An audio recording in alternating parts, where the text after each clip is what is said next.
বন্ধুগণ, ভারতের প্রধানমন্ত্রীর নাম বলতে পারবেন আপনারা? কি বলেন? ভারতের প্রধানমন্ত্রীর নাম হলো নরেন্দ্র মোদী। বন্ধুগণ, তাকেও যদি বলো তারপরেও তার বাবার ক্ষমতা নাই। বন্ধুগণ, আমি উচ্চ স্বরে বলতে পারি, পৃথিবীর কেউ বলতে পারে না। কবরের ময়দান এমন একটি ময়দান, ফেরেশতাকে দেখতেই দেখতেই হুঁশ হারিয়ে যাবে, জ্ঞান হারিয়ে যাবে, জ্ঞানের পরিমাণ কিছুই থাকবে না। বন্ধুগণ, যদি আপনি মুমিন না হন, মুত্তাকি না হন, যদি আপনি বেঈমান হন, যদি আপনি টাকাবাজ হন, যদি আমার মতো একজন মাওলানার আমলগুলো ঠিক না থাকে, বন্ধুগণ, ফেরেশতাকে দেখে হুঁশ হারিয়ে ফেলবো।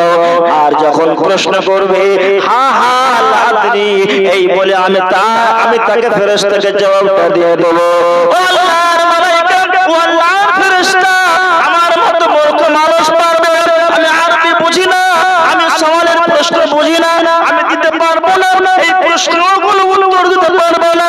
আল্লাহ বলবেন, ও আমার মালায়েকা, ও আমার ফেরেশতা, তুমি শুনে নাও, জাহান্নামের গেট খানা খুলে দাও, জান্নাতে আপনার কিনা জাহান্নামের দরওয়াজা খানা খুলে দাও, জাহান্নামের আগুনের গরম গরম ভাবটা তুমি তাকে জারি করে দাও। সঙ্গে সঙ্গে জান্নাত জাহান্নামের গেটকে খুলে দেওয়া হবে, জাহান্নামের আপনার কিনা দরজাকে খুলে দেওয়া হবে, গেট গলাকে খুলে দেওয়া হবে। আর আগুনের গরম গরম ভাব তপ্ত ওই সাহেবে কবরকে এসে লাগবে। বন্ধুগণ, শুধু তাই নয়, নবীর হাদিসে রয়েছে, বন্ধুগণ, দুই খানা ফেরেশতাকে আল্লাহ সুবহানাহু ওয়া তাআলা মুসাল্লাত করে দেবেন, জারি করে দেবেন। ওই দুই খানা ফেরেশতা আসবে, তাকে লোহার হাতুড়ি বাড়ি দিয়ে পিটন দেবে, এত মারবে, এত মারবে। হাদিস শরীফের ভিতরে এসেছে, ওই লোহাটা, ওই হাতুড়ি খানটা হবে, বন্ধুগণ, লোহার হাতুড়ি হবে। আর হাদিসের ভিতরে এসেছে, ওই হাতুড়ি খানটাকে যদি এইরকম করে উহুদ পাহাড়ের উপরে রেখে দেওয়া হয়, উহুদ পাহাড়টা চাউচির হয়ে ছাতুর মতো হয়ে যাবে, তোলার মতো হয়ে যাবে। আর উহুদ পাহাড়টা কিন্তু আপনার কেনা দাঁড়িয়ে মক্কার জমিনে থাকতে পারে না। আমার নবীজি বলেছেন, এত বিশাল শক্তিওয়ালা ফেরেশতা হবে, এত ভারী ওজনওয়ালা, এত আপনার শক্ত হাতুড়ি হবে, এক হাতুড়ি যখন মারবে তার মাথাগুলি চাউচির হয়ে যাবে, তার মাথা আপনার কিনা ছাতুর মতো ছাতু হয়ে যাবে। বন্ধুগণ, তার হাড় দিকে একেবারে সব তছনছ করে ফেলবে। বন্ধুগণ, এটা হলো একটা আযাব। তারপরে তার কবরের ময়দানে সাপকে মুসাল্লাত করে দেওয়া হবে, সাপকে বলা হবে, তার গালে কামড় দাও, তার মাথায় কামড় দাও, তার কপালে কামড় দাও, তার গালে কামড় দাও, তার গায়ে কামড় দাও, তার পিঠে কামড় দাও, পেটে কামড় দাও, হাতে কামড় দাও, পায়ে কামড় দাও, দংশন মারো, তাকে কামড়াও। বন্ধুগণ, ইলা ইয়াউমিল কিয়ামা, কিয়ামত পর্যন্ত ওই সাপ আপনাকে কামড়াতে থাকবে, কামড়াতে থাকবে, কামড়াতে থাকবে, আপনি কিছুই করতে পারবেন না। বাপায় মারে করে চিল্লাবেন, আল্লাহ বাঁচাও, আল্লাহ বাঁচাও, আল্লাহ বাঁচাও, কেউ তোমাকে বাঁচাবে না, তোমার বাপ মা কেউ শুনতে পাবে না। বন্ধুগণ, কবরে যে আযাব হবে, বন্ধুগণ, ওই আযাবের কথা কেউ শুনতে পাবে না, শুধু শুনতে পাবে গরু, ছাগল, বকরি, ভৈঁস, পিপিলিকা। বন্ধুগণ, এই মাইকটা কিন্তু শুনতে পাই কবরের আযাব, সবাই শুনতে পায় কবরের আযাব। দুইজন শুনতে পায় না, একজন হলো জিন আর একজন হলো ইনসান। জিন এবং ইনসান ছাড়া কবরের আযাব সবাই শুনতে পায়। বন্ধুগণ, তবে আপনাকে একটি বুখারী শরীফের আমি হাদিসটা শুনিয়ে দিই। বলছি যে তিনটা পোকা আমার খাওয়া হলো, তিনটা একেবারে জ্বলিয়ে দিল, এত বড় পোকা ছিল।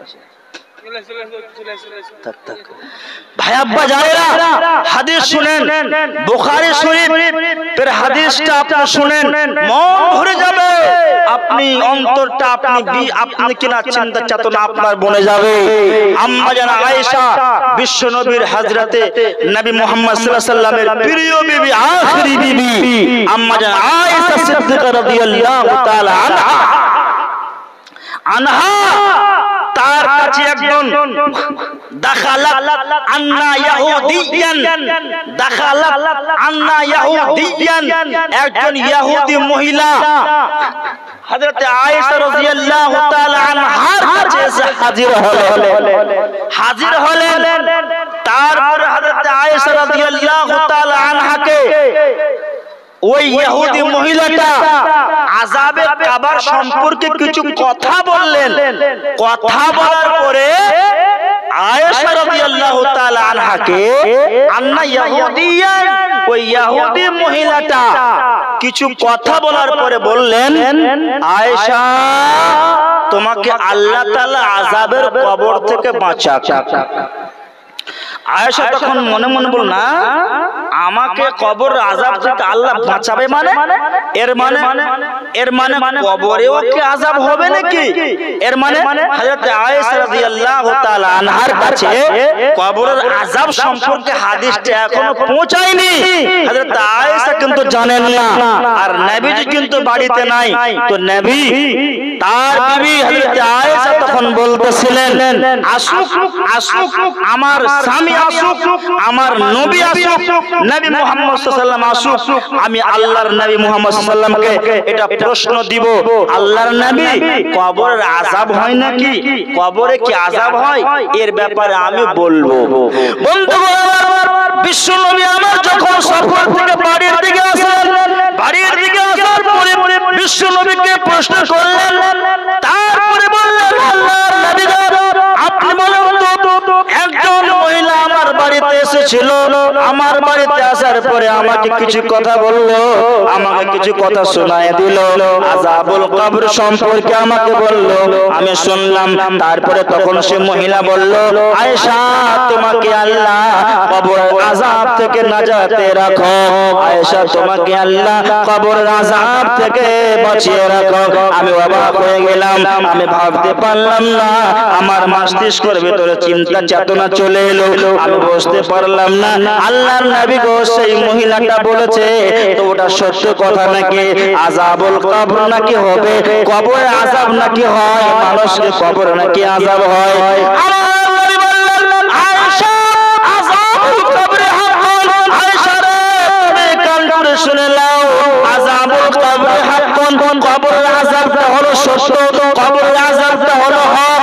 আয়েশা কবরে আযাব হয়, কবরে আযাব হয়, কবরে আযাব হয়। একজন মানুষ যখন বেনামাজি হয়, একজন মানুষ যখন মুশরিক হয়, একজন মানুষ যখন দাগাবাজ হয়, একজন মানুষ যখন বন্ধুগণ আমার আল্লাহর নাফরমানি করনে ওয়ালা হয়, ওই মানুষ যখন কবরে সওয়ালের উত্তর দিতে না পারে, ওই বান্দাকে আযাবুল কবরে মুবতলা হয়ে যায়। বান্দাটা আযাবুল কবর তাকে ঘিরে নেয়, সাপ কামড় দেবে, ফেরেশতা মারবে, আর সাপ বিচ্ছু এসে তার ডাংশন দেবে, গতরে কামড়াবে, মাথায় কামড়াবে, তাকে আযাব হবে।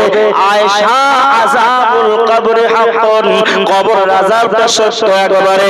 বন্ধুগণ আমার এখান থেকে বুঝতে পারা যায় এই হাদিসের ভিতরে কোনো সন্দেহ নেই, বুখারী শরীফের হাদিস, আল্লাহর নবী তিনি বলতেছিলেন, বন্ধুগণ বুখারী শরীফের হাদিস, আযাবুল কবর থেকে আমাদেরকে বাঁচতে হবে।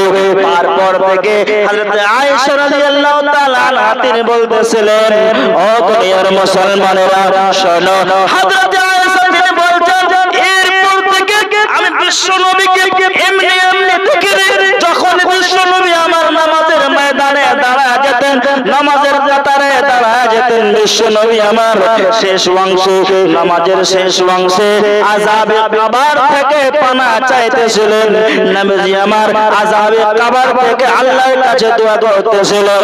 নবীজি আমার বলতেছিলেন, আল্লাহ আমি তোমার খাকসার বান্দা, আমি তোমার খাতাকার বান্দা, আমি সিয়াকার বান্দা, রব্বুল আলামিন দয়া করে তুমি আমাকে জাহান্নামের আযাব থেকে মুক্তি দিও, দয়া করে তুমি আমাকে কবর আযাব থেকে মুক্তি দিও, দাজ্জালের ফিতনা থেকে মুক্তি দিও।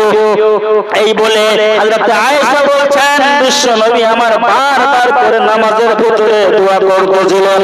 আল্লাহ নবীর হাদিস শুনে নবীজি আমার বলেন, এই দোয়া করলে সেই ব্যক্তিরা জাহান্নামের আযাব থেকে বেঁচে যাবে।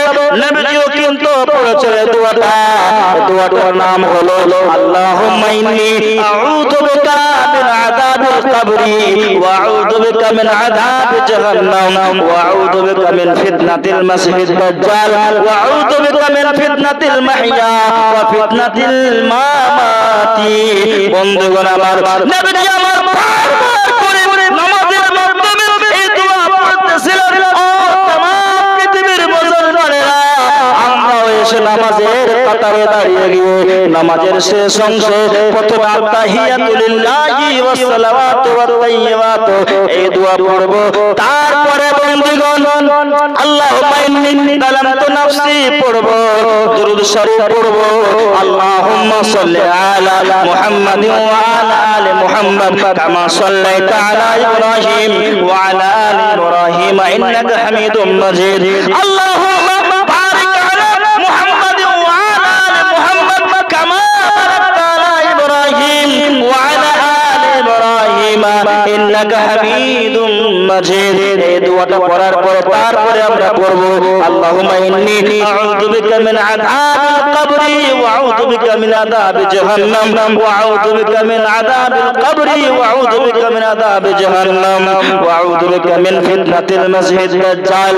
বন্ধুগণ, এই বলে বলে আমরা কিন্তু দোয়াটা করব। এই দোয়া করলে তোমার জীবনের পাপগুলো মোচন হয়ে যাবে। এই দোয়া পড়লে তোমার সারা জীবন থেকে গুনাহ করার থাকবে, সব ফিতনা থেকে আল্লাহ তোমাকে বাঁচিয়ে দেবে।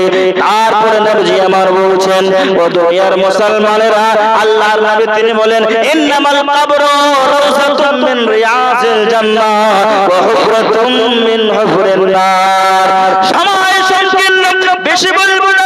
আল্লাহর নবী আরো হাদিস শরীফের ভিতরে বলতেছেন ইন্নামাল কবরু রাউযাতুম মিন রিয়াজিল জান্নাহ ওয়া হুফরাতুম মিন হুফরিন নার। দুনিয়ার মুসলমানেরা, কবর হচ্ছে বাগের ভিতরে একটি বাগ।